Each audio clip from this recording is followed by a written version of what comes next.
Good morning, everyone. Thank you so much for joining us this morning for what is our first session of the fall semester. Good morning. I'm just going to wait just a moment before we start broadcasting.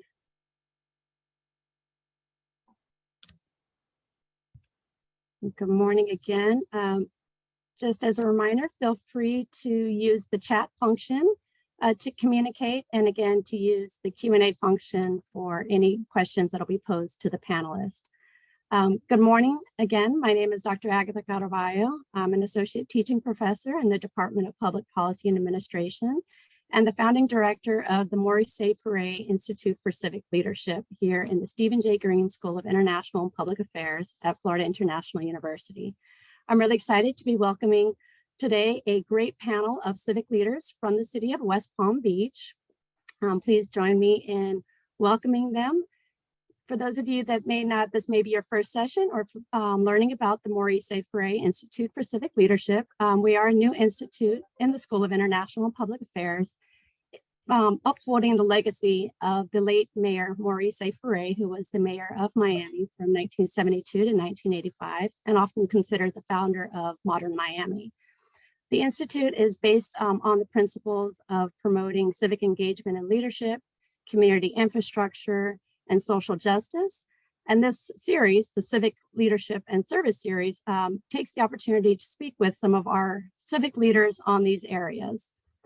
And with that, I would like to welcome again our panel from the city of West Palm Beach and to acknowledge and thank our sponsors of today's event, including the city of West Palm Beach, the Department of Public Policy and Administration at FIU, the National Forum for Black Public Administrators, NFBPA, South Florida chapter, and the ICMA, International City County Management Association student chapter at FIU.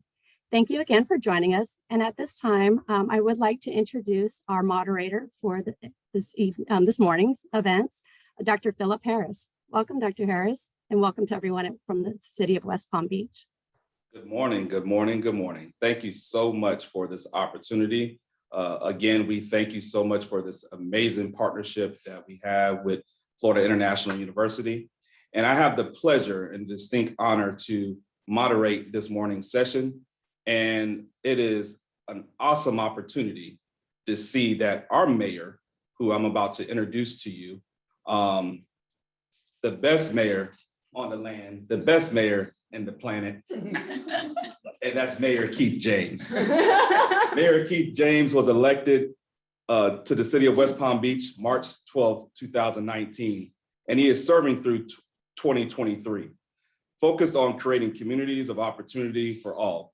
Mayor James has a vision for West Palm Beach that is resident-driven. Mayor James is committed to creating customer-friendly culture and focuses on neighborhood initiatives, regional collaboration, and community partnerships.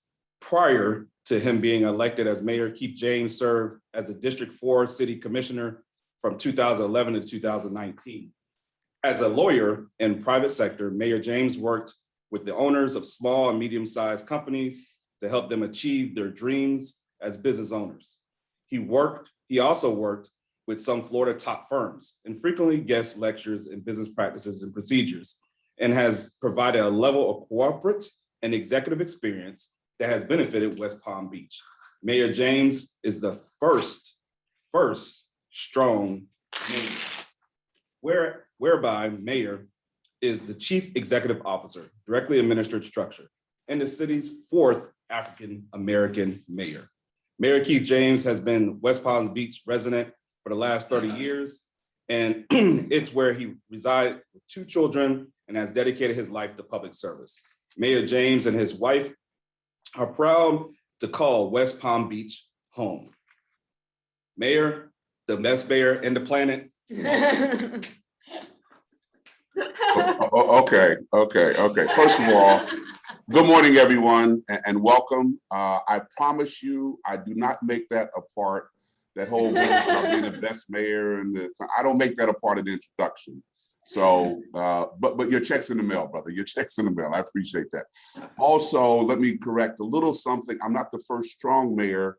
I'm the first African-American strong mayor. So I don't want people who get this recording thinking that I forgot about my predecessors as strong mayor. But it's truly, truly a pleasure to be with everyone this morning and to get the opportunity to welcome you to this panel conversation with some of my finest staff members. I'm so proud of this team, West Palm Beach. We are making and will continue to make some great things happen for the city, and I'm sure you're learning a lot more about some of our initiatives. I am honored, and on behalf of the city, I extend my heartfelt appreciation to FIU, Florida National University, and the Maurice Ferré Institute for Civic Leadership and the Stephen Green School of International and Public Affairs. Thank you for hosting this event.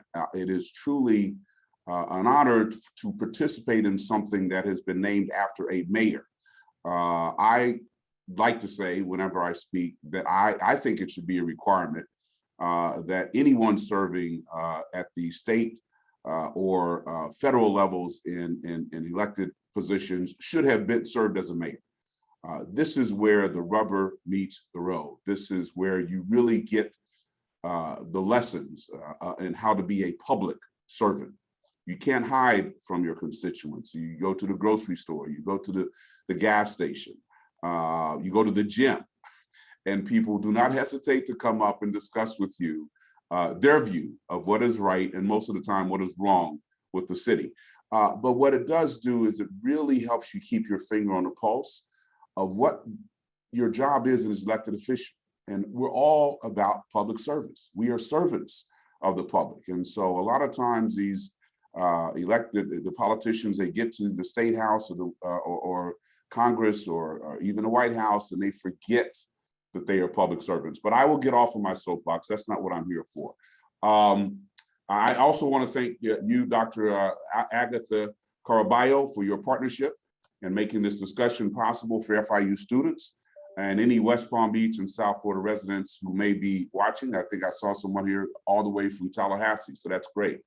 And of course, I need to thank Dr. Philip Harris, who is a new member of my executive team, but we're so happy and so honored to have him. He's the assistant to the West Palm Beach City Administrator.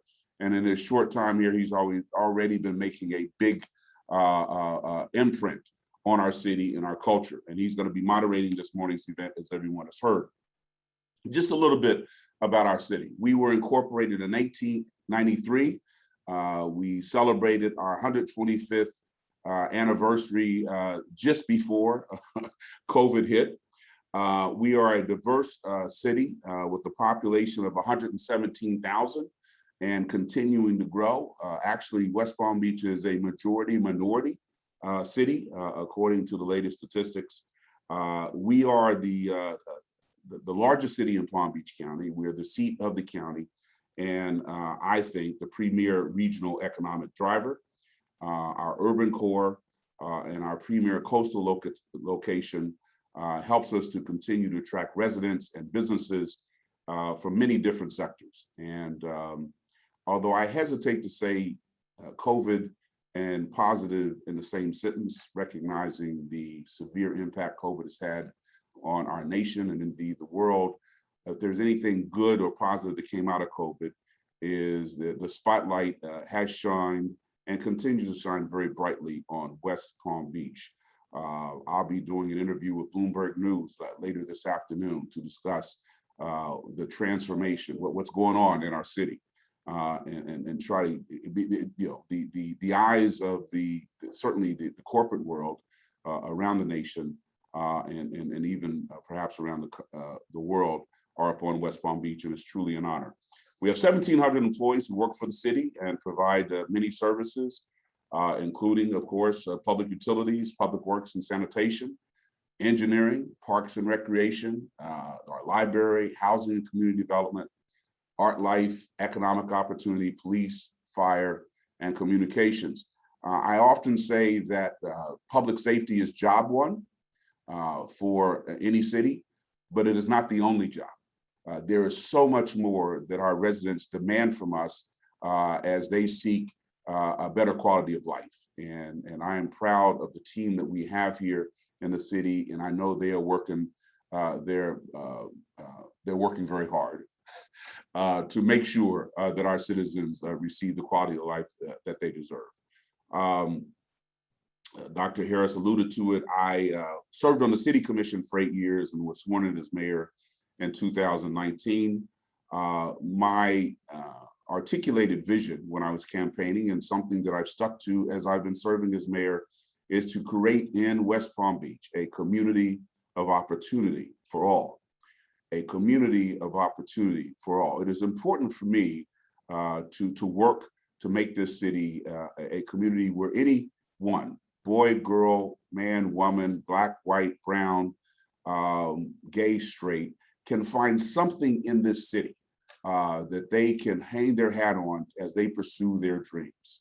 And so we work each and every day to make sure that we are that inclusive community. And I alluded earlier to the growth that we're experiencing.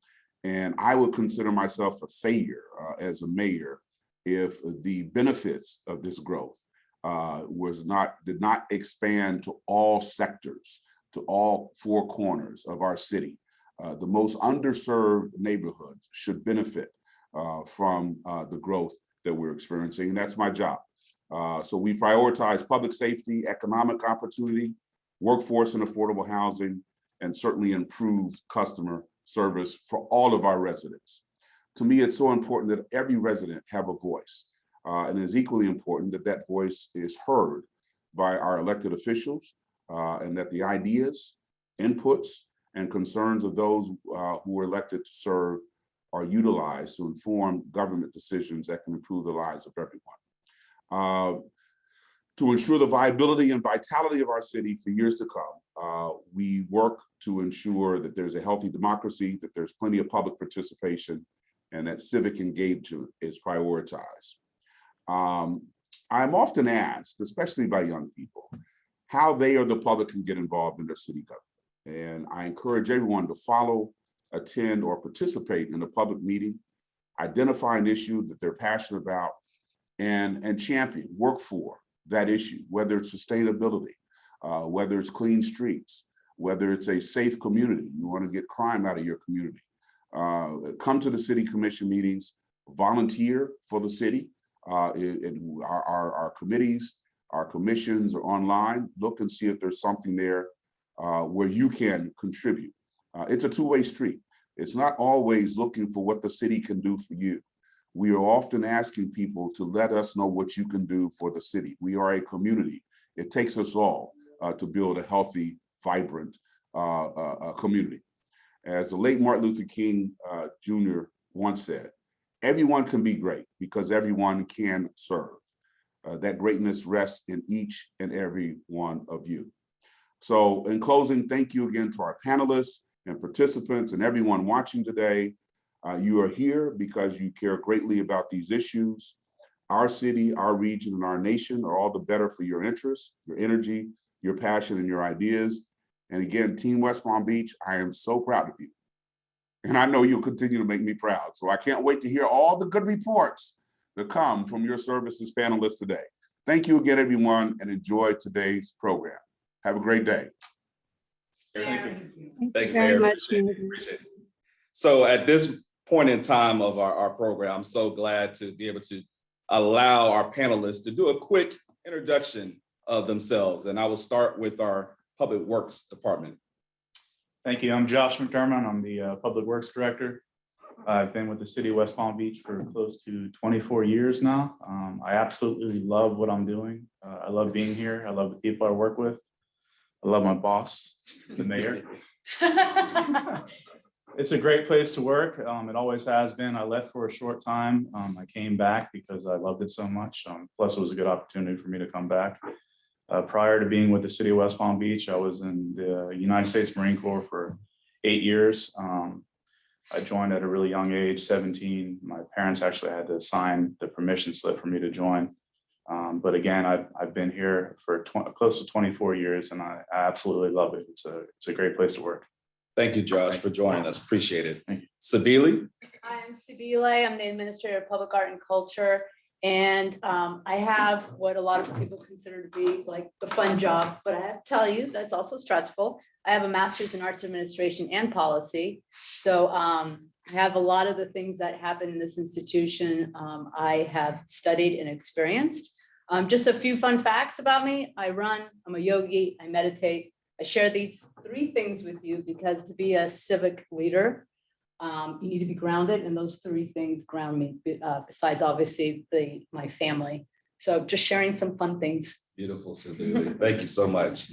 And then we'll go to Mr. Frank Hayden. Hello, everybody. My name is Frank Hayden. I am the director of the Office of Equal Opportunity, sometimes the Office of Economic Opportunity, but most of the time it's whatever my mayor needs me to do, I step up to the plate to make that happen. I've been with the city for 8 years. Prior to that, I was with the South Florida Water Management District. And the one thing I enjoy about this job is that I'm able to make things happen for people in the community. Businesses who are looking for opportunities with the city, I make it my business to make that happen for them. So I'm looking forward to the discussions today, and hopefully we can inspire some of the students at FIU to step up to the challenge and provide some civic duty to a city in this wonderful state of Florida. Thank you, Frank. And now we have to my left, your stage right, Jennifer. Thank you, Dr. Harris. Good morning, everyone. My name is Jennifer Ferré. I have the pleasure of serving the city as the Director of Housing and Community Development. Just to give you a quick overview of my department, we oversee affordable and workforce housing development, homeless services and social services, real estate, and community engagement. So we get to do a lot with our community and serve our community in various ways. I am a resident of West Palm Beach, although I will say I am from Miami. I'm a Hialeah girl. So,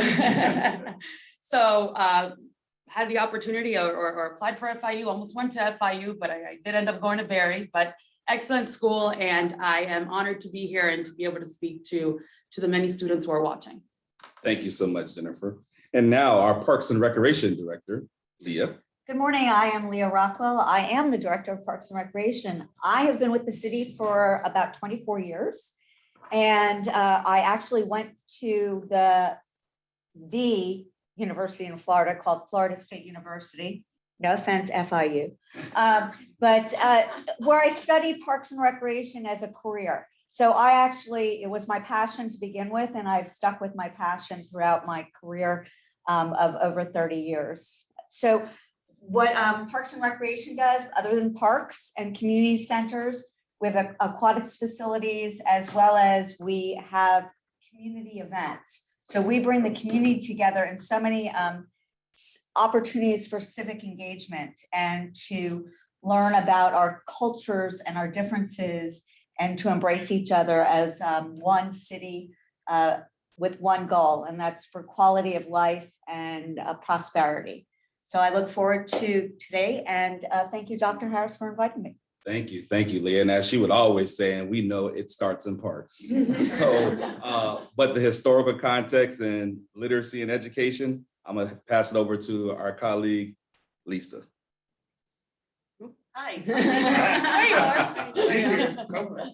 I'm Lisa Hathaway, and I am the director of the Mandel Public Library of West Palm Beach. That is the municipal library of this wonderful city. And I have, like Leah, I went to Florida State University as well and received a library science degree and have worked in libraries now for a very long time. And I started off in city government, and it has been a wonderful experience. And as we'll get into more of this conversation, libraries have always been centered on civic engagement.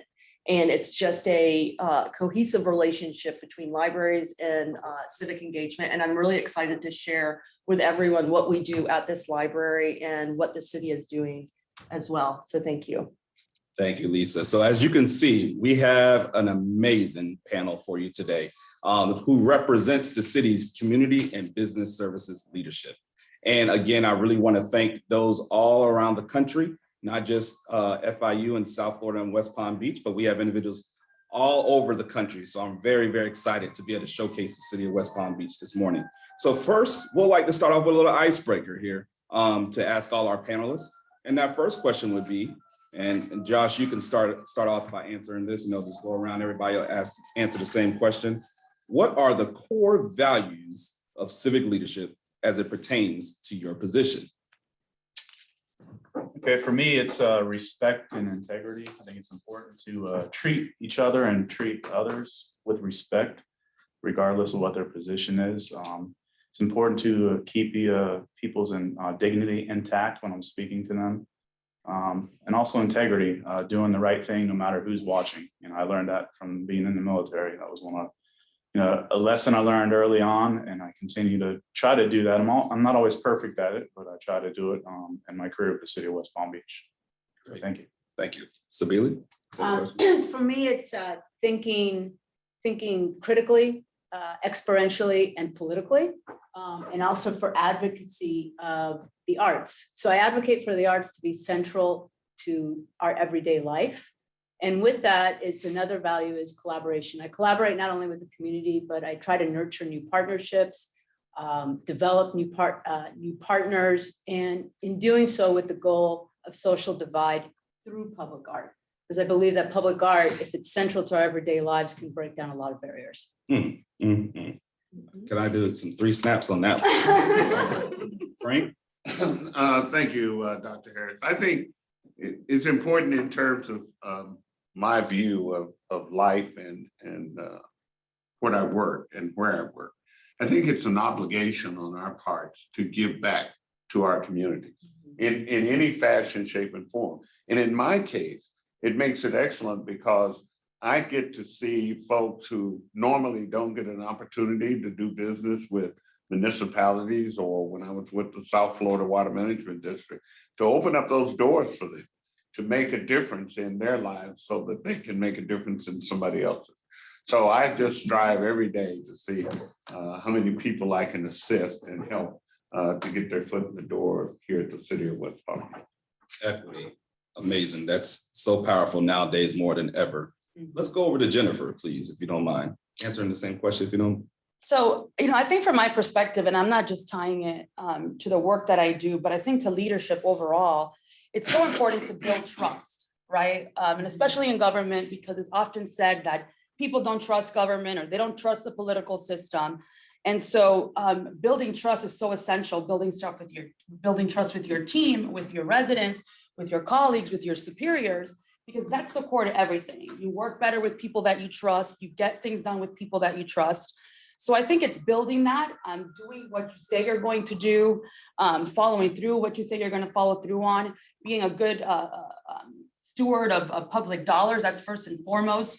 And just, building that cohesiveness, because without that foundation, it'll be really difficult to promote anything else. So for me, as it relates to any work that we do, it starts with building trust. Thank you. Thank you.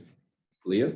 So for me, it's to really empower others. Being in Parks and Recreation, empower others at all different levels of the organization. You don't have to be someone with a title to lead. So I think it's important to allow our all levels of our organization to feel that they have a voice and that they can be heard, to empower them. And that for me, it's to be committed to the community, and it's important for our staff to feel that commitment as well. And what I think is important for us to do is also to allow those different levels of leadership, title or no title, to engage with the community, to actually feel like they are a part of the community. So if we're having a community meeting, they should be at the forefront. It doesn't need to be me. It could be them leading the discussion and hearing from our citizens. So it's really important that all levels are engaged and are empowered to be engaged, to be a part of the discussion, because from the discussion comes hopefully results. Beautiful. Well said, Leah. And that shows that bottom-up approach philosophy. Lisa? Yeah, so as library director, I focus on these core values and pretty much what all my colleagues have said as well. But being open to learning new things is very, very important in a leadership role. Being transparent and being trusting and trusted, as well as there's a participatory aspect that I include as a leader. In other words, I want my staff to come to the table with their ideas and viewpoints. They know the community so well. And I know Leah has talked about that with her staff. You know, they can take a look at our community and say, this is what I think they need. And I listen to them and I allow us to do unique and different things in this library that you won't traditionally see in a public library. It's my mission, and this kind of is part of the mission of the library, to create inspired lives by connecting people with information, resources, and ideas. And that can be done by being a strong civic leader in the community as well. And what we thrive to do at this library is to be a civic educator for our community, a conversation starter, as well as we want to build a community bridge here in the library to be able to allow for that civic engagement. We're a community for all, as the mayor says. That's absolutely right. Absolutely right. So moving further into kind of a deeper dive in the conversation, and Lisa, I'm gonna come back to you to give you the opportunity to share, because, you know, from a library perspective, it's a little bit more specific, but what does civic literacy and how does your library promote civic literacy? Okay. So civic literacy is essentially knowing about your world, about your government, about what's going on in your community.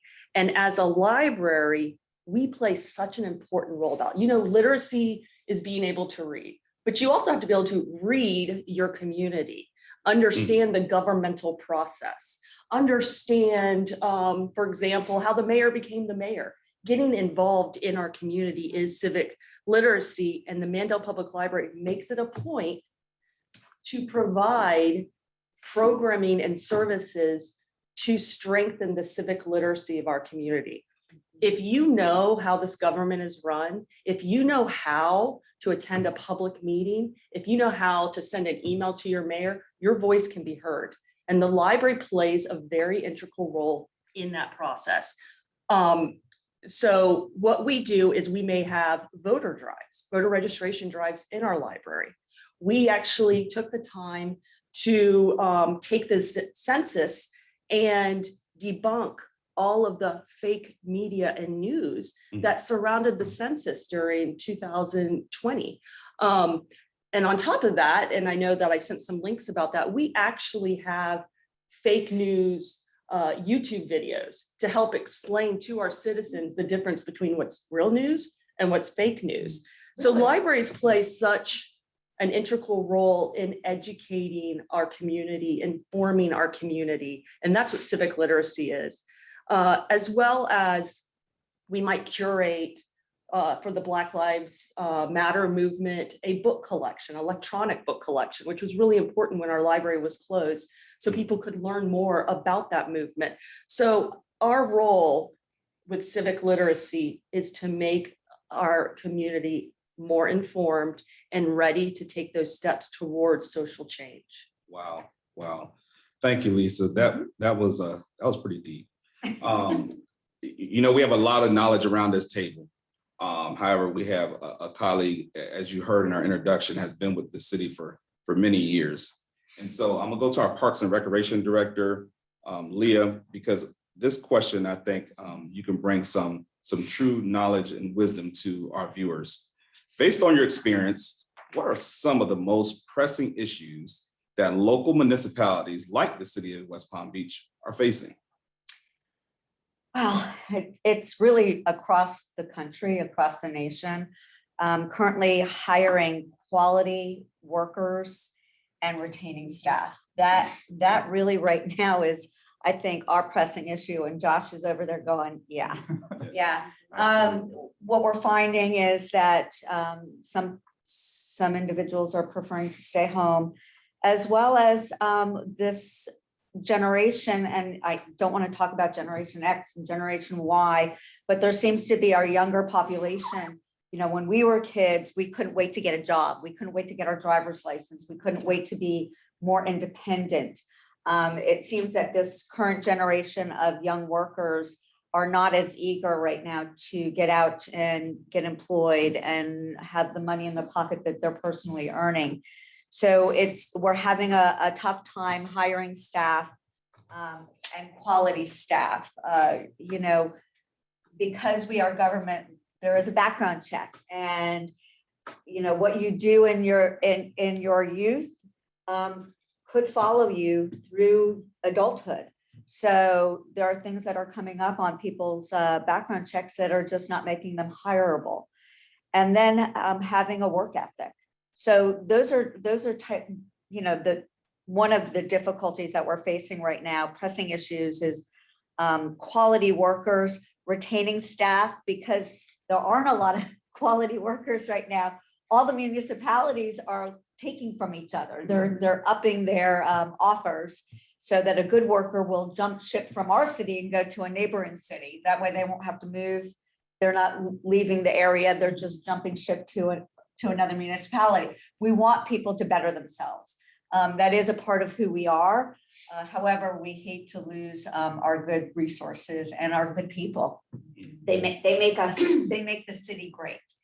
And then managing expectations. That is our biggest thing. And I know Dr. Harris has started here trying to manage some of the expectations of our community of what they think that we should be doing versus what we really have the resources to be able to do. And so right now, working on managing expectations, not just from within our organization, but the community as a whole. So those are some of the challenges that local municipalities, including West Palm Beach, are working through. So Thank you, Leah. And for our viewers and our young people, if you are looking for opportunities, this is just a little quick PSA. The city of West Palm Beach is looking for you. All right? So as well as more specific, our Public Works Department, our Parks and Recreation, our Housing and Community Development, Economic Opportunities, and libraries, we are looking for great individuals like yourself. So please have the opportunity to go on our website, www.wpb.org. Next question I'm gonna go to is to Jennifer, our Housing Community Development Director. This is kind of going to like really leadership in itself. And that's really important as public administrators, but in the field of, you know, from a civic engagement perspective, what leadership qualities do you think are most important on building strong communities from a community development aspect? Obviously, well, when you talk about community development, you're thinking, you know, infrastructure, housing, you know, all of those things that physically make a community strong. But I think the most important aspect of building a strong community and how you do that is through empowering them. And there's a difference between empowering and enabling. So of course, you know, to simply put it, enabling is to do something for someone, but empowering them is teaching them how to do that. How do you do that? Of course, through promoting capacity building, educating your residents through some of the programs that even Lisa talked about. Educate them on how they can be involved with the city, on what the issues are, and how they can really, you know, bring their priorities forward and let their voices be heard. You want to give them a seat at the table just like this one. There's an issue, something that's taking place. Sometimes people just want to be heard and they want to understand what's going on. I think create trust. I talked a little bit about that. That's important in anything, and building consensus and getting things done. You want to build trust, and you want to broaden people's perspectives. People will only know what they know, but if you teach them and you give them the tools and you give them the ability to you know, and empower them to make decisions and to be at the table and to be involved in the community, that's how you build a strong community. It starts with the people. In essence, you can build all the great infrastructure, but you have to have the people at the table that are empowered to make a difference in their communities. Wow. I'm glad that Jennifer highlighted a reference to, you know, community development. So many times we think of, you know, the buildings and infrastructures, but in essence, the people themselves make the community. And so that's a philosophy that we put here in the city of West Palm Beach related to building up people. So thank you, Jennifer, for that response. I'm gonna go to Frank, who's our director over our economic opportunity. Frank, if you don't mind sharing with us, how do you align economic opportunity with the city's vision and mission? Well, Doc, thank you very much for raising that question. as I was growing up, a younger person, it was instilled in me that you have to give back, because most of us did not obtain where we are without somebody blazing that path ahead of us. So I've kind of carried that with me throughout my life and things that I do. And I think it's important as we talk with our people in the community about our city and what opportunities we have here, we have to let them know that this is their city. Everything that we do is for them, not for us, and that they have a responsibility to step up and blaze that path for the person that's coming behind them. And if you do that, then people begin to take ownership in terms of what they do. And as I said, in my position, I'm able to help people get jobs, get an income, which then in turn, they can raise their family, and their children then see them as a positive entity. And so they want to move ahead and do better. So that's the thing that I like about this city, as you heard from our mayor. He insists that we contribute to the growth of the city of West Palm Beach. And each of us, if you heard them talk, we do it in our own special way, so that as it all comes together, it makes a better city for all of our residents and for us as well as employees of the city. Beautiful. Sabili, from the Art Life perspective, Art Life West Palm Beach, you have done some phenomenal work in our city. And a lot of that work has been related to collaboration with citizens and residents in our community. You have our Arts Life Council who are fully engaged in the work when we're looking at public art across the city. So share with our viewers today, what are the core values you should be advocated to build a progressive art community? I love that question. So it's diversity, equity, inclusion, advocacy. The diversity starts with the artists. Artists of diverse backgrounds have diverse art practices, which means that we get very unique artworks. And that diversity to me equals excellence. So from there, it goes to equity. The main goal, one of many main goals of the Art Life program is to ensure that equitable distribution of public art occurs throughout the city. So then it goes into inclusion. So we know that socioeconomic and geographic boundaries play a role in not affording an individual the accessibility of experiencing the arts. So this is where public art plays a really big role, because public art in itself, being in the public realm, makes it a democracy. It is accessible to all, which goes back to the equity, which goes back to the diversity. So then it goes to the main thing that I always keep saying, which is advocacy. Advocacy that with public art, with arts and culture, you can really build a strong community. And I just keep going back to that. That's like my catchphrase, advocacy. So I think those main things are part of our goal for the Art Life program. And with that, things fall into place. Now, that said, I also constantly go back to my Art Life committee, and we ask really hard questions. We have to ask those complicated, challenging, and be courageous enough to say, what happens when it's disruptive or ununderstood, or somehow becomes not inclusive? So we go back, diversity, equity, inclusion, and how do we advocate so that everyone has the ability to experience the arts and culture like everyone should, in their own manner. Oh, wow, beautiful, beautiful. Let's go to our public works. Josh has been the lead on a major initiative that our city mayor is all about, which is keeping our city clean, enhancing our quality of life for all. And this work would not be done if our residents and citizens weren't engaged and involved. And so it's been comprised of external and internal, various different departments. And I applaud Josh as the Public Works Director for these major accomplishments. So Josh, share with our viewers and tell us a little bit more about this Clean Streets Task Force group that I keep hearing so much about. It's just the hot thing on the street right now. Literally. Literally. That's good to know. So this is something I'm really proud of. I'm proud to be part of. I work with an amazing group of people. Leon Pinder, he's my sanitation superintendent. Amy Marks, she's my administrative superintendent. Both of them have my back and they support me 100% on this. And I couldn't do it without them and their teams as well.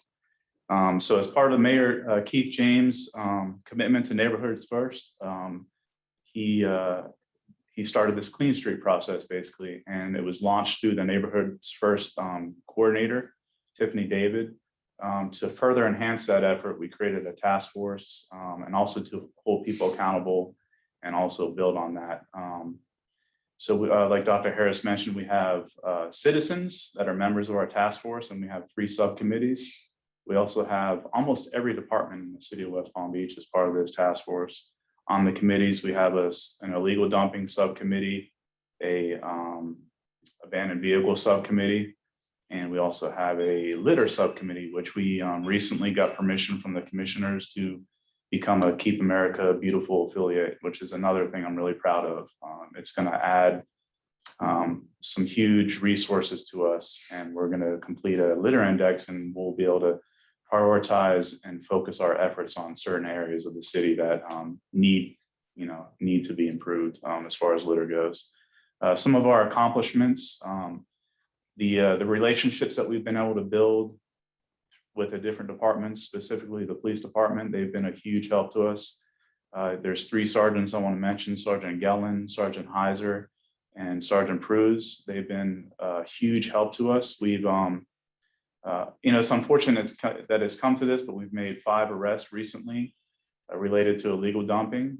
The community sees these efforts, and I think they're starting to build we're starting to build trust. I know trust is a common theme here.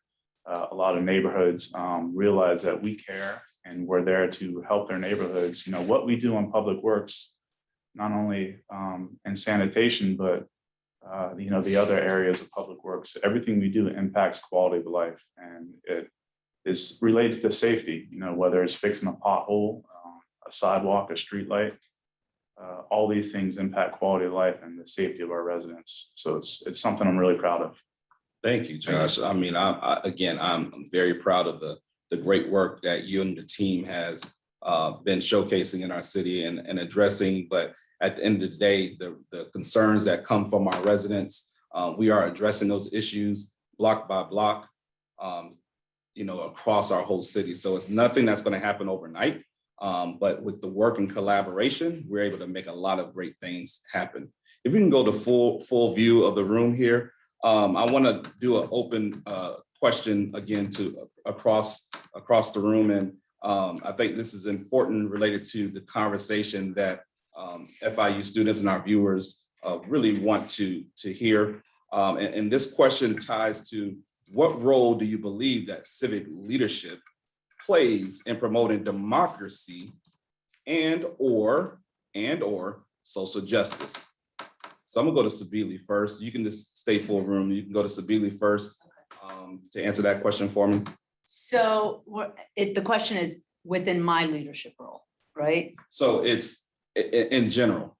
So in what role do you think or you believe that civic leadership plays in promoting democracy and or social justice? So just the idea that I am a public servant, I know that my role is to ensure that whatever action I take within my position is for the democracy of the people. I am trying to fulfill a really large, and I think I take pride in knowing that I am responsible for putting my best foot forward in providing access to something I truly believe in. I've said it before, I cannot understate the value that arts and culture play. And so within my role as a public servant, I know that I am contributing to the democracy of accessibility for everyone to experience this, but also with it in of recent to have a platform for social justice to occur, because within the space that public art holds, and it goes back into my position, is a place where people can relate to one another, but even more importantly than that, I think people can relate to oneself. And if you know how to relate to yourself, you will relate to others in a really, calm and beautiful and more engaging and inclusive way. Good, good. Let's go across the table to Leah. Same question. So, for me, first I have to understand individual values and their ideals of equity, and to create the opportunity for everyone to have access and be included or have inclusion. So, but first, in Parks and Recreation, we need to figure out what the underlying cause is for the inequity or the lack of the social justice. So we have to look at each community. I have community centers throughout the city in all different parts of the city and different types of neighborhoods. And so in each of those neighborhoods, the social injustice may be different, but still could be the same. So we really have to look at the underlying cause and try and fill that void. So we offer during our after school programs, a whole myriad of types of programs and activities to try and to balance out that inequality.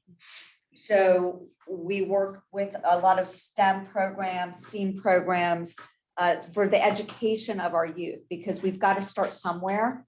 And if we start with our children, we think that over time, democracy can grow, as well as we can improve social justice across the board. So we're starting with our youth, and oftentimes we know that, for instance, with sustainability or with stuff like recycling, which is, a whole different subject matter. But if you start with the kids, they take that knowledge home to their parents. And so we're trying to get our youth to try and educate the adults in our community to fill that void and to create greater democracy. And we bring it in with all of the things that we do, from designing a playground. I know it sounds ridiculous, but it's a democratic process that we use in designing a playground. We go out to the playgrounds, we ask people what they want. So we're right there with the people in that neighborhood, asking the questions, and to as far as what color do you want your playground to be. So we want to make sure that we're inclusive and that we find that root cause to try and eliminate, or at least heal it the best that we can. That's great, Leah, because you're talking about breaking generational forms of behavior, of patterns. Right. And so if you're able to have that captive audience of our young people who can, and has, in essence, at times, parents will listen to their children. And so that's a really good approach and strategy on doing that. You'll notice in the chat, I'll probably post it there shortly, as Leah was talking in reference to, we actually have Howard Park designed. It's actually this evening. Is it this evening, Leah?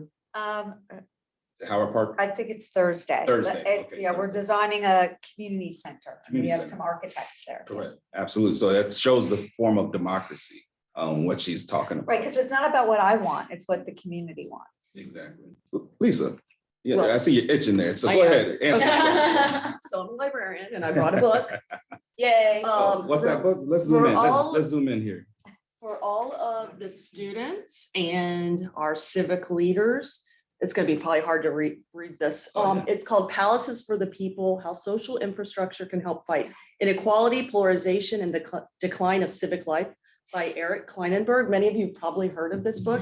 It's an amazing book, and it's actually everything we're talking about right now, how our public institutions and what we do as a city impact our community members, and looking at how we look at inequality in our communities and what we can provide to our community and how we can have our community share with us what they need, not what we think they need, and even what they want.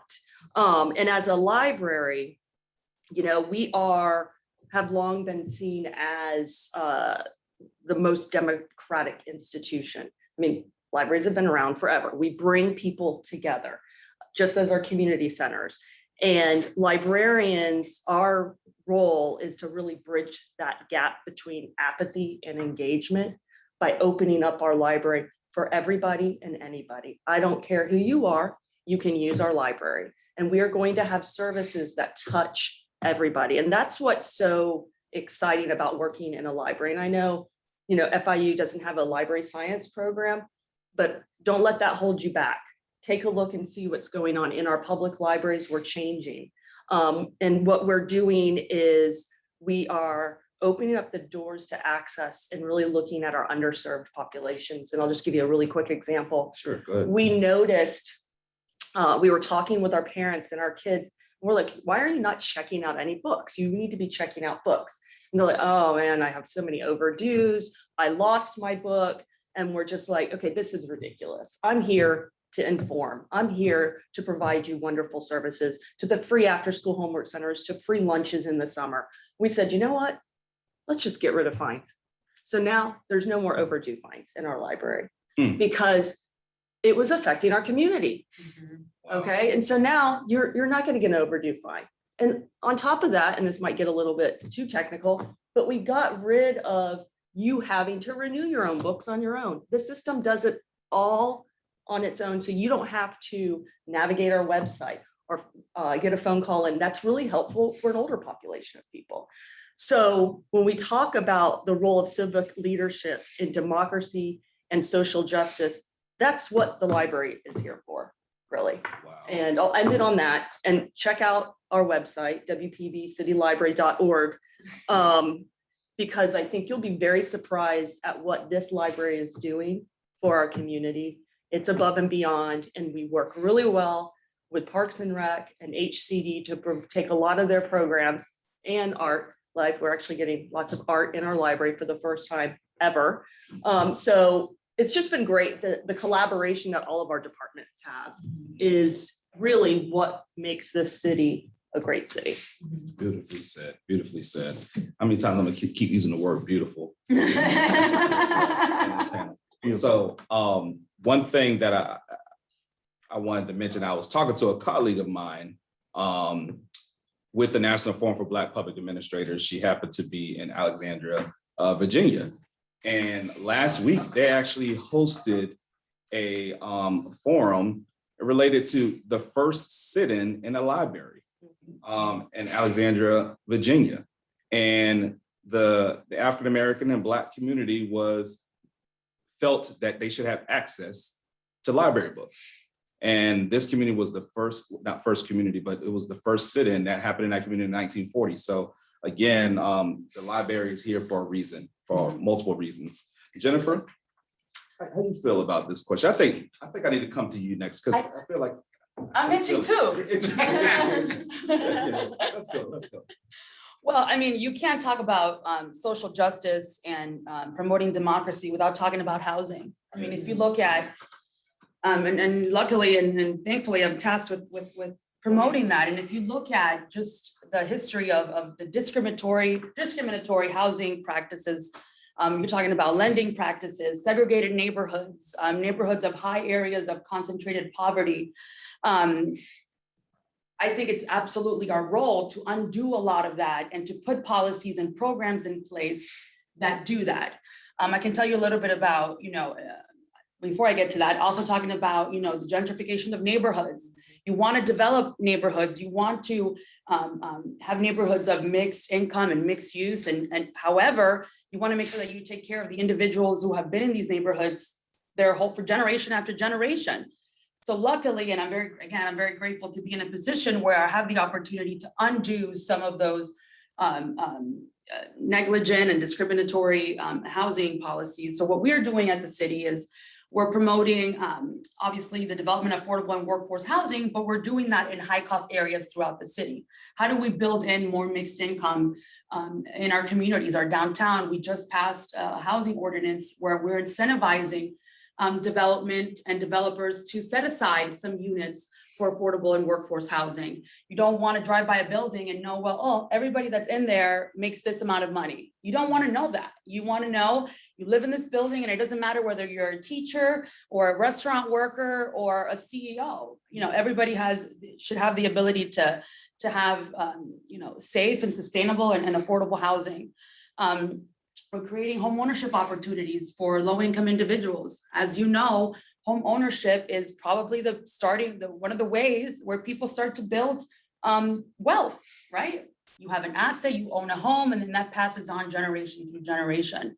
And obviously we have a variety of rental assistance programs and home repair programs. So there, again, I think it is absolutely the city's responsibility and our responsibility, and we take that, and this is one of the mayor's biggest initiatives in our city, is to continue to promote inclusionary housing, to continue to promote housing for all, to continue to promote that it doesn't matter how much money you make, the color of your skin, or what language you spoke when you were born, in your earlier years, you should have access to affordable, decent housing. So yeah, I'll leave it at so that. let's call it what it is. Jennifer, we're in a position as a city really to dismantle racism. Mhm.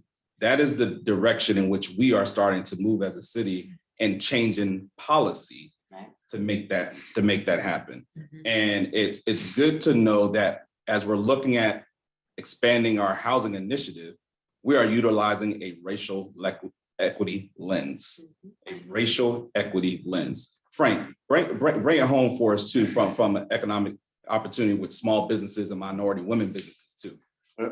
Thank you, Doc. And I think what you've heard from everyone who has spoken here, this is not just a job for us.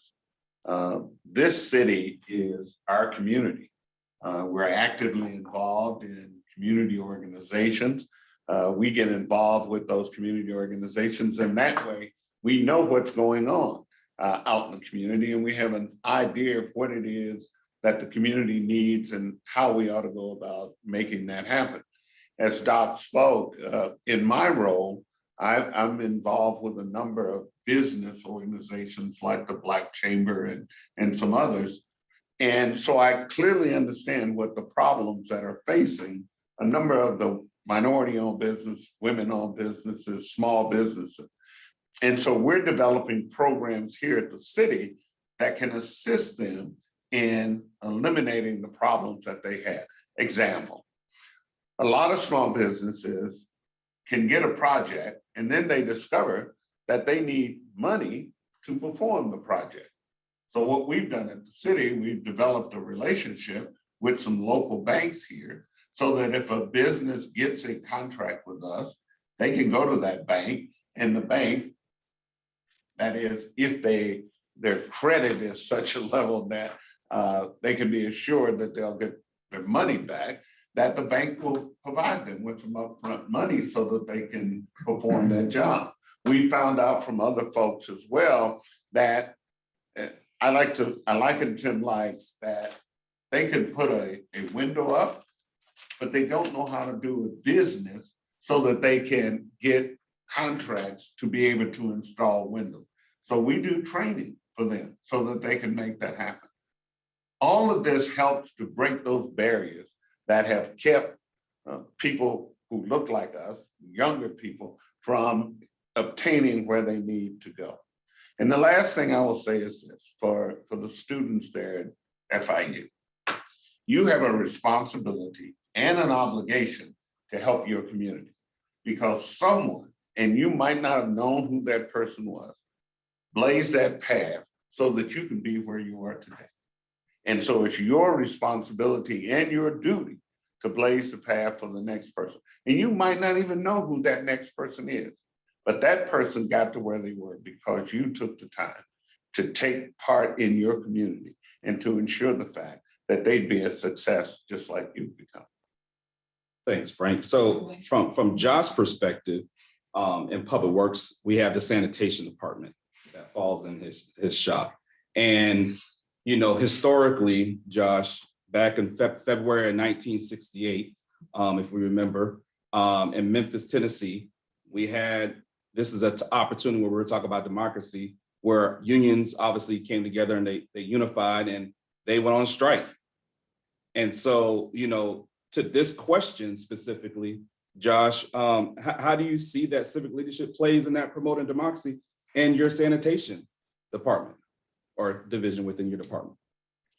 I think it goes back to respect. I didn't know you were going to take that angle, but I'm glad you did. I think, I came up through the ranks. I'm pro-union. I know it's detrimental to me sometimes to say that, could be possibly, but, but I am pro-union. I was a union shop steward in SEIU. I was a shop steward in my professional organization as and PMSA.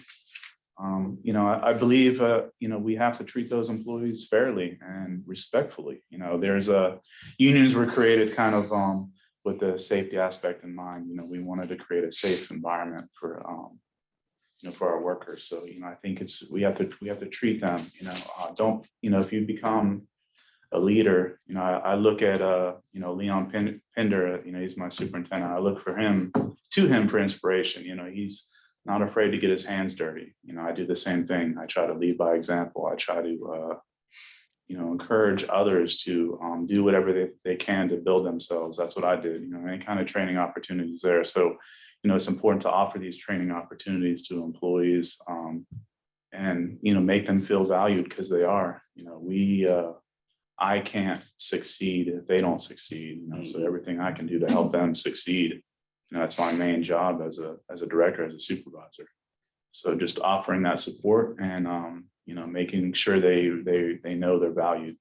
So I try to do. Thanks, Josh, for answering that question, because just because you complete your degree in college with a bachelor's degree doesn't mean, or a master's degree or a doctorate degree, doesn't mean that you still can't learn more, right? On the job, you want to perfect your craft, but there's opportunities where as city employees and organizations, municipal, county government, state, federal government, we want to invest in our employees. And so there's ongoing training that we offer to our employees. So at this point in time in our program, it's 10:35. We're going to go ahead and jump into some questions that may be in the chat that we can, that our audience and viewers may want to address to our panelists. Thank you very much. I really appreciate. I want to, if everyone, we do have emojis, even though we don't have the reactions, we can use the clap emojis in the chat to thank everyone. I'm going to go to the first question that's in the Q&A. It's from France Williams. And he says, thank you for sharing your time, City of West Palm Beach. After a challenging 2020, can you offer your reflections on how municipal government, example, parks, libraries, procurement, policies, can meet the opportunities around racial, economic, and environmental justice? Who feels comfortable with? Go ahead. When's everybody pointing at me? For sure. I can talk. Go ahead, Leah. So Leah Rockwell again, Parks and Recreation. So with us, just before, and it's one of my other questions that I have an answer to, but we passed a $30 million bond referendum just before COVID hit. And with that bond referendum, we are going to be doing we are in the process of doing a massive redo of our park system. One of our master plans said, fix what we have versus expanding our park system. So as a part of that, we are, when we hire architects, engineers, craftsmen, as a part of that, we are employing our community. So we are offering opportunities for people to get back into the workforce, to actually be out there working to create these great spaces or to improve these great spaces within their own neighborhoods. So I feel very passionate about using those funds to really continue to grow our community through hiring local talent, local businesses, whether it's minority, women, small businesses, or even big firms that can then bring in their subcontractors that are our local businesses. So that's how I feel that as a city, we are creating opportunity for us to dig our way out of this COVID hole that we're in to being, again, we are a vibrant, but a healthier city. Lisa, you want to add a little bit to Sure, that? just quickly, our library recognized once we reopened in September that we just weren't getting a lot of our community members coming back in because they were still very nervous because of COVID, rightfully so. And so we applied for a grant with IMLS, and now we have a Mandel Mobile, which is a hybrid minivan that's now going into our underserved communities, those same communities that were visiting us. Now we're going to them, and Jennifer's department helped train us in rent assistance. So we go out there and we help people with rent assistance. We help kids with homework. We also help people update their resumes. We check out Chromebooks and hotspots to people. So it's essentially, we had to pivot, as everyone uses that word during COVID.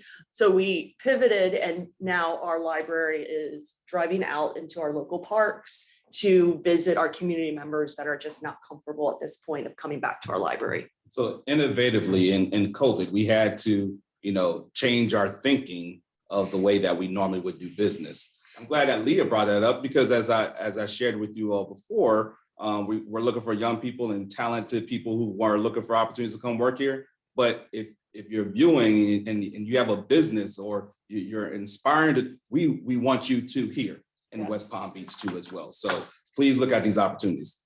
Next question. Awesome. Thank you so much for your responses. The next one was posted in the chat and comes from Elizabeth Tetrault, and it's kind of a segue from the last about the COVID, pandemic. And it asks us, what can you do as civic leaders to address this imminent threat to health and economic well-being?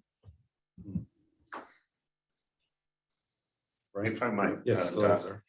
I think it's a problem that can be and should be addressed by those of us in community leadership. We teamed up with the TJ. It's a Black organization of doctors, and I can't think of their name right now, to help us deliver that message to minorities in the community about the importance of going out and getting their shots and getting checked and so forth, because a lot of people just didn't feel comfortable with that. And so through that mechanism, you're able to answer their questions and to also help them deal with this dilemma they're going through. And so that, to me, is how leaders within communities step up to deal with issues that go on in the community as well. And as a result of that, we see more people going to get tested and so forth and so on, and they feel a lot better about what's going on in their life. Thank you, Frank. Do we have another question there in the chat? We do, thank you. The next question comes from Alex Parsons, and he asks, you've all dedicated your lives and careers to public service, which is amazing and commendable. How can members of the community volunteer in our free time outside of our own careers in the private sector? Well, I'll take volunteers. Library's always looking for volunteers. Come on down. And we love subject expertise, especially with library programming. So, if you have a programming idea and you want to share information about the community, about what your talents are or your subject expertise, reach out to the library here, and we would love to present that. So also our city, like many cities and local governments, we have within our Parks and Recreation Department, but it may be within the mayor's office, have an office of volunteers. So we have a volunteer coordinator that if you go onto our city website, there is a whole page on how you can volunteer for the city. Yes. And we'll take a look at your experiences or what you're interested in doing. Or if you don't really know what you want to do, we can certainly give you some ideas of the things that we've got going on that might pique your interest. but there's always opportunities in every community. And I have to tell you, before I got into working in public service, I was in the private sector, and I volunteered for a local huge event that was in this area. And through volunteering, I met the people that helped me with my career move into a different direction, as well as be successful, because then they were resources and mentors that I could use, that I still have to this day. So through volunteering, the doors can really open up for you, not just for you, but while you're giving back to the community. So you're saying that networking goes I hand in am. hand with volunteering? It does. I never connected the two, you know, sweat equity and volunteering is a really good, powerful opportunity, because you don't realize who knows who and how far that network will go. And I will even share with you, in our housing and community development side of the house, every year annually, we have our point in time count, right? Where we go out and we count our homeless population in the community. We need lots of volunteers to help out with that experience. Jennifer? Yeah, and I also say it's not just within the city, because again, the city is just the city, but there's so many nonprofits and other organizations within our city that you can also volunteer for, which indirectly impacts our city as a whole, right? So it's not just what you can do or what ways you can support the city of West Palm Beach, the government, you know, city itself, but there's a lot of other organizations that really add value to our city that could use help. Awesome. Great. Thank you. We have a couple more questions, which I'll try to go through as many as possible. The next one is from Jean-Claude Ndongo, and he asks, along with the great initiatives for diversity, equity, and inclusion, as well as opportunities for minority-owned business, does the city of West Palm Beach have any specific budgeting policies in place for racial and gender equity? Right.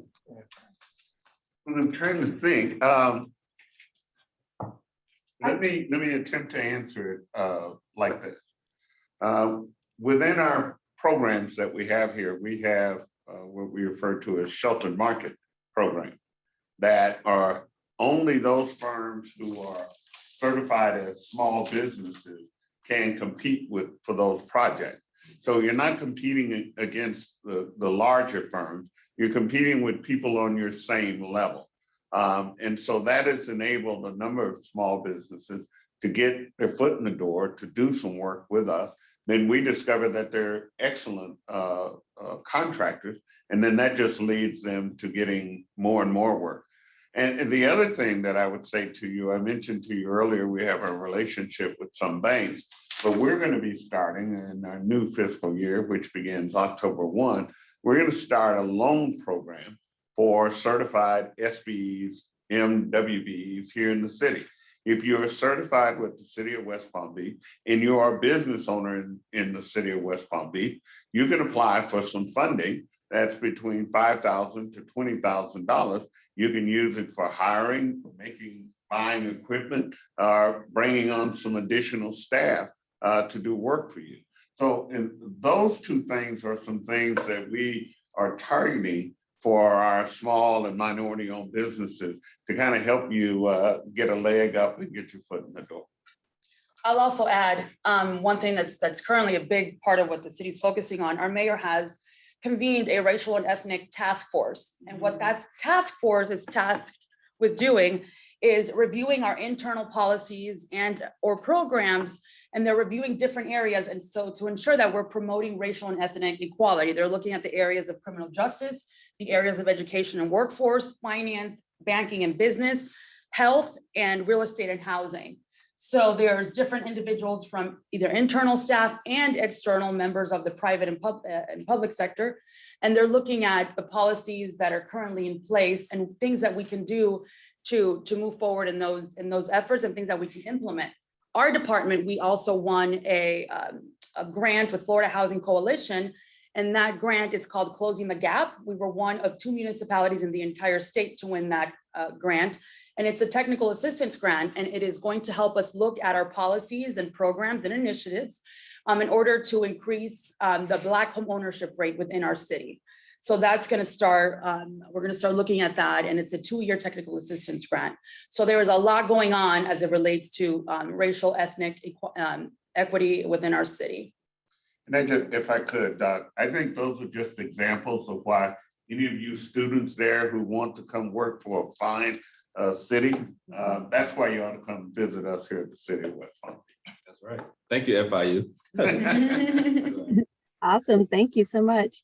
This next question comes from my colleague, Dr. Christina Rodriguez Acosta from the Gordon Institute of Public Policy. And she asks, what's the best advice you've given to a young professional who wants to address issues of inequality in the provision of services, but is not sure how to actually go about doing it?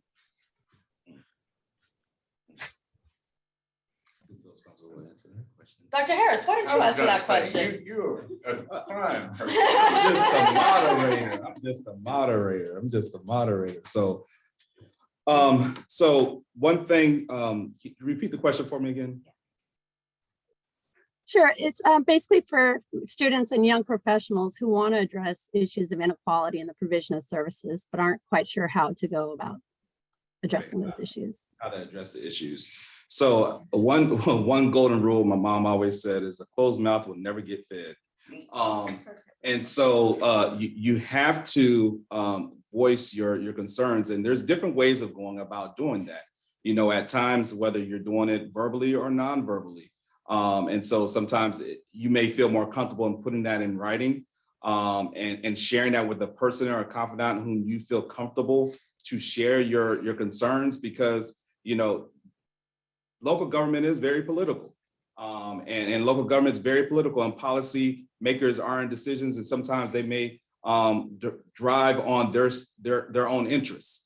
And if you're able to align your specific issues that you find that are important to you in your community, to build that alliance, whether you have a one-on-one conversation, but I'll tell you this, it's really important, to believe it or not, to connect with their administrative aides and their staff, because we are in the world of operations. And so as policymakers, they're there to address policy. We're here to facilitate the operations and policies that have been put in place to implement.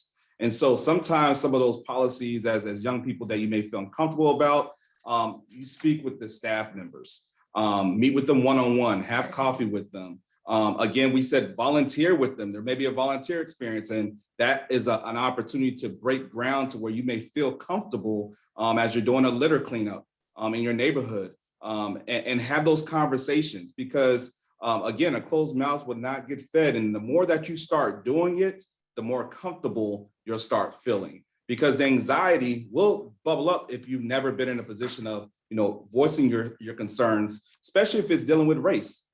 It is a very uncomfortable conversation at times when you're bringing up topics that are dealing with race, and the individual may find it be judgmental, but don't take it personal. So one of, and I'll give this to you for free.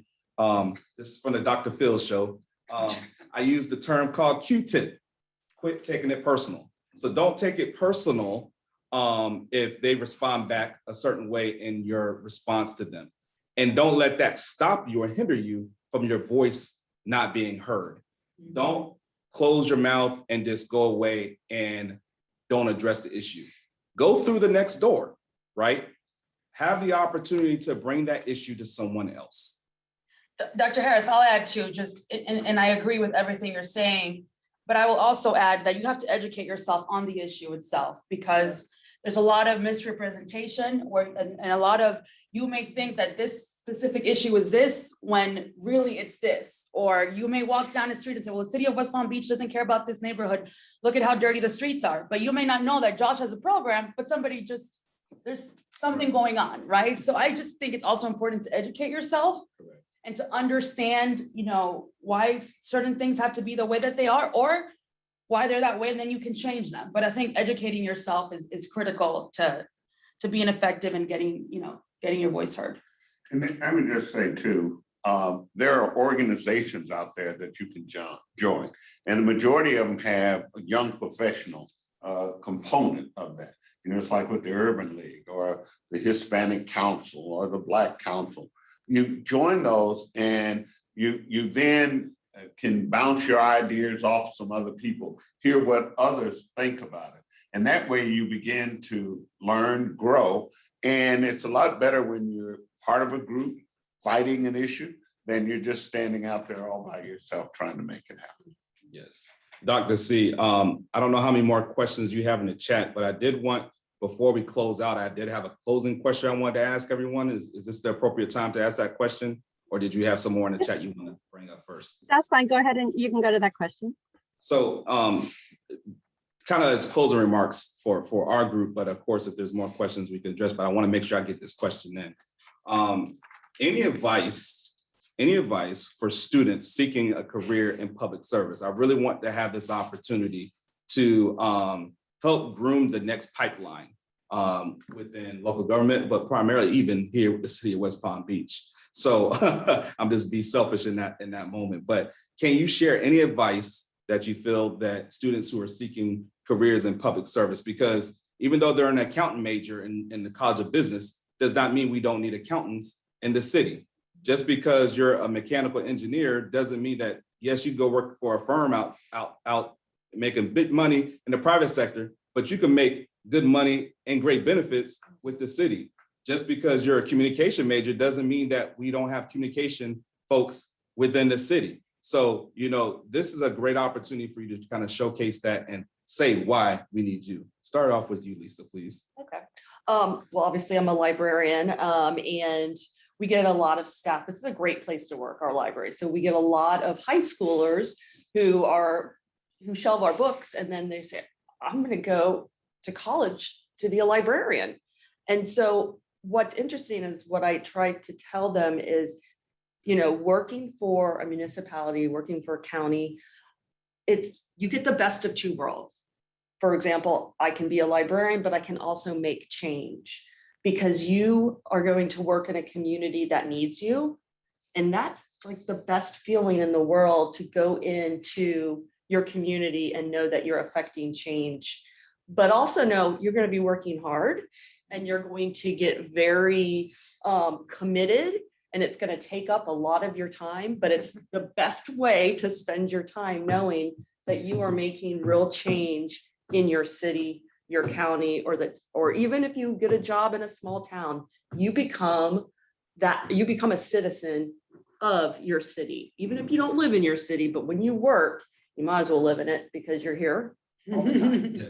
But it's wonderful. Good. I'll turn it over to Leah, because I know she's got some good advice. Go ahead, Leah. So I don't know if many of you have watched Simon Sinek and his some of his lectures or educational opportunities, but knowing your why. So before you figure out what you want to do or who you want to be, what's your why? Why do you want to be an accountant? Why do you want to be a librarian? Why do you want to be an athletics coordinator in a Parks and Recreation department? What's your why? And so to understand why you do what you do, within public service, you should understand your personal motivation. Again, your why. And in public service, at times, community can be unkind and thankless. But because you have your why and you're grounded in your why, you continue to charge forward. And with your why, be your authentic self. So you really have to understand what makes you tick and be authentic and meaningful. So choose your path of passion, and you will be richer for it, not necessarily in your bank account, but in your life in general. You'll just be richer for following your why and your passion. So, you don't have to have a degree in Parks and Recreation to work in Parks and Recreation. Really? But you do have to have a passion for making a difference in the lives of everyone that you come across. So that's my tidbit of, it's kind of vague, or not vague, it's broad, but know your why. It has to come from here. It doesn't matter what you do, it has to come from here. Jennifer? I really like this question, and I have 3 points. But I'll keep them brief. And this is for a career in public service and for wherever your life takes you. So one thing, hold yourself and others to a high ethical standards. I promise you, your reputation is far more important than whatever fancy degree or fancy title you may have. So protect that.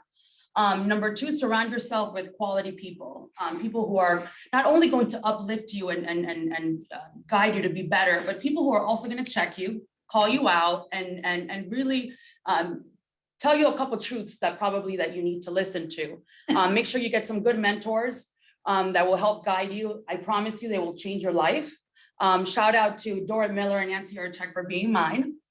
And the third thing, and Leah too. I thought I was doing it. Oh, well, you are the people that I surround myself with, so you are a part of, of that.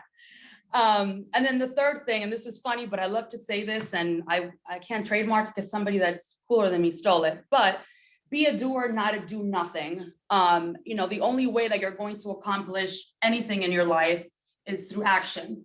You can talk a big game, but you have to back it up, in essence. So those are my three things. Frank? Well, if you haven't noticed yet, I'm kind of the older guy in the group. I've been in public service for a little over 50 years. I did 35 with the city of West Palm Beach, and 10 in some other places, and 5 here and there. But it has been the most rewarding job that I've ever had. Because as others have said, you get to see the results of what you're doing. It's not like in some other industries, you don't see the end result. Here, working and doing the public service, you get to see the impact of what you've been able to deliver. So if you want a job that's going to be rewarding, and Leah's right, you're not going to get rich, that's for sure, except you're going to get rich in the knowledge that you were able to help your community become a better place. Sabili? So I believe in experimental knowledge. You need to experience it. The more you experience outside of your safety zone, like what you're comfortable with, the richer you're going to be coming into public service. So go out there, seek new things through volunteerism, through internships, through reading, through networking. It will help you when you come into public service to know a whole lot more than what you've just studied. And I'll share a personal story. So I was in the private sector, I've been in the nonprofit sector. At one point out of college, I was working for a very well-known, high-end, reputable art gallery. And my dean of school, my old dean of school, he came in one day and he threw me a note and he goes, Sabile, whenever you're ready to make an impact, here's my number. So a few months later, I called him and public service opened up. Awesome. Wow. That's cool. Josh? Yeah, Jennifer mentioned the importance of mentors, and I couldn't agree more with that statement. I had a few really awesome mentors that I still look up to and I still stay in communication with, or I call them frequently. Dr. Calcat in utilities, she helped me with my career. Darren Hollyfield, he's an assistant director, is actually his last day at the city of West Palm Beach is today. Oh. He'll be missed. He helped me extremely in my career. Scott Kelly, he was the old city administrator. I looked up to those. I think it's really important to have a mentor, and mentors don't always have to be somebody who's above you. There's a few superintendents in utilities that I looked up to, and they reported to me. So they helped me out. I remember, some really tough times in my life that they've helped me get through, and it's important to have that kind of relationship. And if you find yourself in a leadership position, it's really important to lead by example. I can't stress that enough. And don't be afraid to get dirty if the time. That's it. Thank you. Thank you. Thank you, Dr. C. Awesome. Thank you all so much for sharing and for the wonderful advice to our students and just to all of our participants. As we start to wrap up, I did want to just share in the chat some information for those of you that want to learn a little bit about the Maurice A. Ferré Institute for Civic Leadership. Please visit our website. Of course, I'm going to make a pitch for our upcoming events, which you can find at our website, go.fiu.edu, Ferré 2021 class.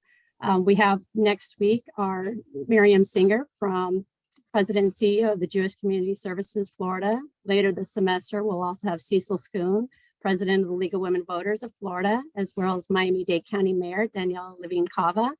And of course, can't conclude without a pitch. We would welcome your support. So please, any amount that you can give to donate as we start to develop our programming, having dynamic speaker series, developing internships and mentoring programs for students.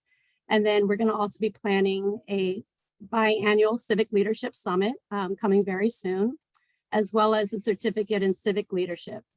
I know we're running short on time, but again, I just want to thank you all for joining us. Thank all the panelists and our incredible moderator, Dr. Harris.